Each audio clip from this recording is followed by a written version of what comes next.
guys, happy Thursday. Thursday resonates to the color blue.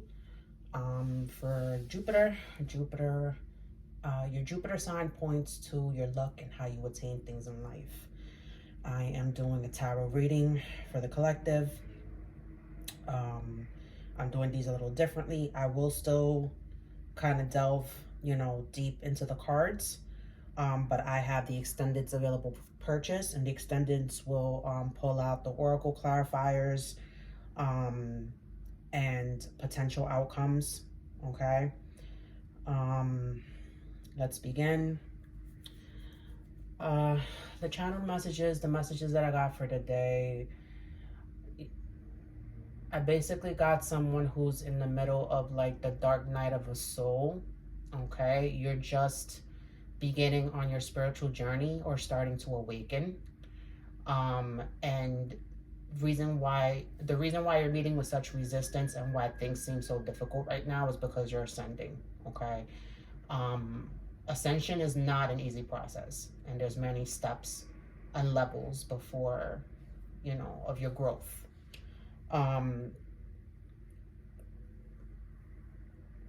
You have to understand that in order to be a teacher, you need to be a student first. You need to be able to learn. No, you do not know it all. Okay, this spiritual journey that you're on, this awakening, is challenging your beliefs, is challenging like your perception of certain things, where you're starting to awaken to the fact that higher knowledge is not the end all be all. There's more to it than higher knowledge. There's universal intelligence. There's, higher consciousness. Okay. So this message, this reading is specifically for someone who, like I said, it's in the middle of their dark night of the soul journey. Okay. And it's okay to start at zero. Okay. So this is for the collective for January 18th, 2023. Okay. I need 3 cards for the collective. What's in their mind?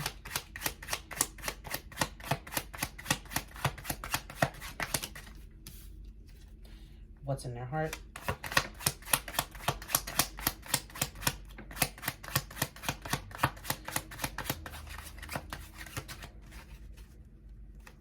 You're stuck at a crossroads where your perspective on things is being challenged, like I said. But it's like, because you have so much going on, you don't even, you're not dedicating time to,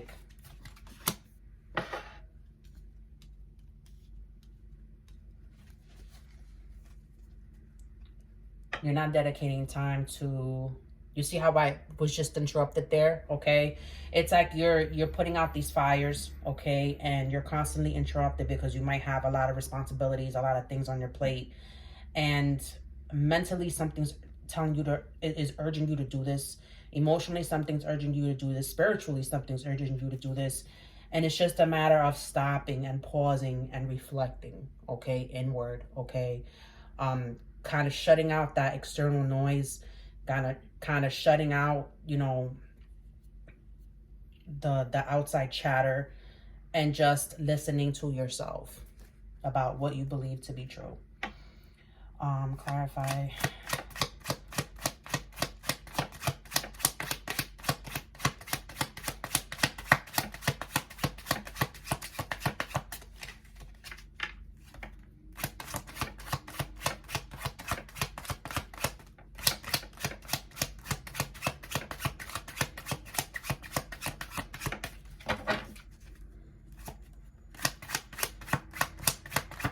Remember that this spiritual awakening can have to do with a person, place, or thing, okay?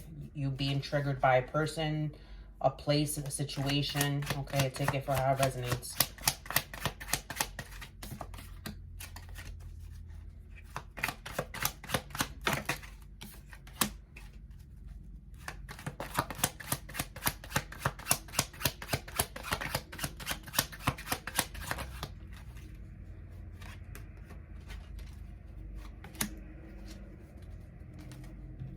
Yeah. There's an ending here that needs to occur. Something needs to end, okay? Whether that be a belief system, whether that be a relationship, whether that be a situation, okay? A friendship, a dynamic. Something has to end. This is why you're being pushed to meeting this resistance, okay?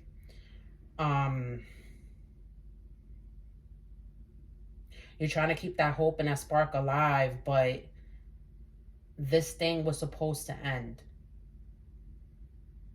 It happened for a reason. The ending, or the ending that is supposed to come, is happening for a reason. In the grand scheme of things. Okay? Mentally, you're in the 10 of Wands. Okay? You have a lot, like I said, you have a lot on your plate. There's something mentally that you have to drop, or you have so much on your shoulders, okay? As far as like things that you are responsible for and acting and doing and pursuing and initiating, okay? Maybe you're overwhelmed with manifestations that you want to carry out. You want to do like 10 things at the same time, but you're one person, okay? And again, with the skull, you see the skull is very significant here with the death, okay? You need to drop something, okay? You have too much on your plate. There's something that needs to be over and done with. Tens have to do with completion, okay? Again, with the whole ending, death, okay? Remember that death is not the end all be all. There's also rebirth, okay? There's beauty in death because you're born again, okay? When something dies, something new is created or birthed in its place. And that's the way you really have to think about it, okay? In your heart, you're at the 6 of Cups, okay? You're thinking about the good times. You may be nostalgic or in some type of feeling of melancholy, okay, regarding the past situation, a childhood experience, okay? But the 6 of Cups also talks about having rose-colored glasses on about a situation, okay? You're seeing the past through, like, just the good that happened. And this is what's in your heart emotionally, okay? This is either something that you love to do that you had to let go of and to pursue something else, or this is a person that from your past that you're thinking about longingly, and emotionally you still haven't taken the rose-colored glasses off, meaning that you're just seeing it from the lens of all the good, okay, that you felt. But with good there's also bad, right? Situation ended for a reason. There were 808 on my timer. There were a lot of bad things emotionally that triggered you within this dynamic for you to be like, okay, that's it, I'm walking away. Okay, and going back into the past also entails you to look at it from that side too. There's also always a dark side and there's always a bright side, right, of things.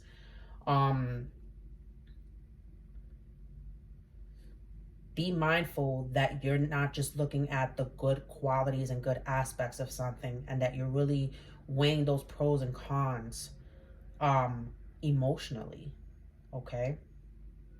This is something that you really loved, someone that you really loved, and you still do in a way with the 6 of Cups.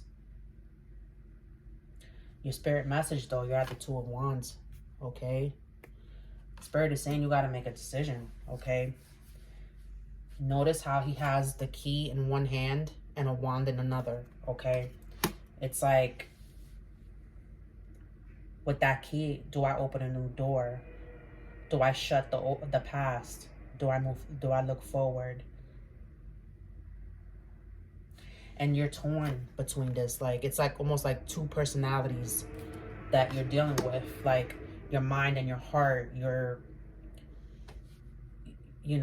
external and your, internal, your inner child and your higher self. It's like your dualities are back and forth about this, where one part of you wants the past and the other part of you wants something new, wants to open the way forward to a brighter future, a brighter, you know, potential outcome. I feel like you're going back and forth. Like it's better to like deal with the devil I know than the devil I don't type of thing. And this is what stops you, and this is what kind of keeps you in that looking at that fork in the road, and like, okay, do I walk down this path, walk the path less traveled, or do I take the easy route, right?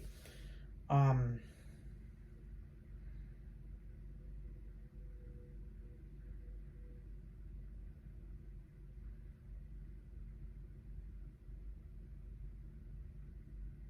Are you in it for the aesthetics? Are you in it for how it makes you feel?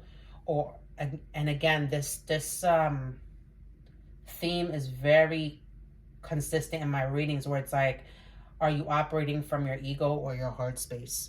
Okay, I feel like you're at odds with your shadow self. There's something here about a shadow self, an unhealed inner child. This is why you're looking back at the Six of Cups like this.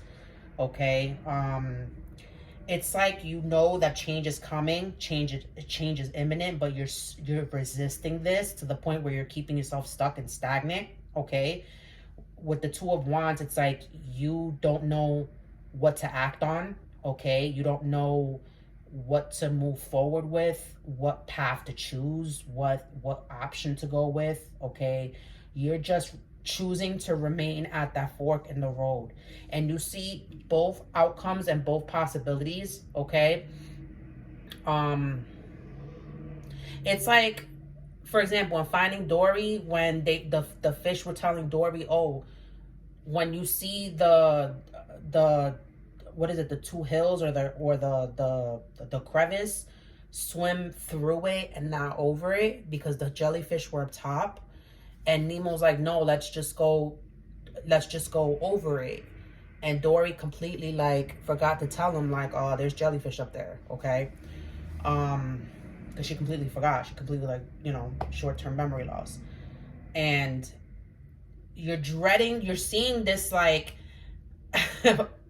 dreary looking path, and you're just like, oh my God, I don't want to go through this. But like, not knowing that if you go the other way, you're still gonna get stung. There's risk there too. Whatever you choose, there's risk in anything, right? There's risk in whatever you choose. It's hard work. Everything that you choose in life is hard work. Life is hard itself.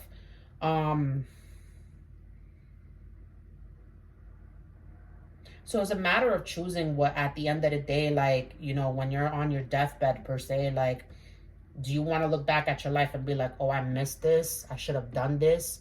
Or do you want to look back at your life and be like, I'm so glad that I took these chances and I took this risk? Guys, follow me in the extended. We'll go in further with these upside down clarifiers, and we'll pull out some clarifiers for the oracles. Bye.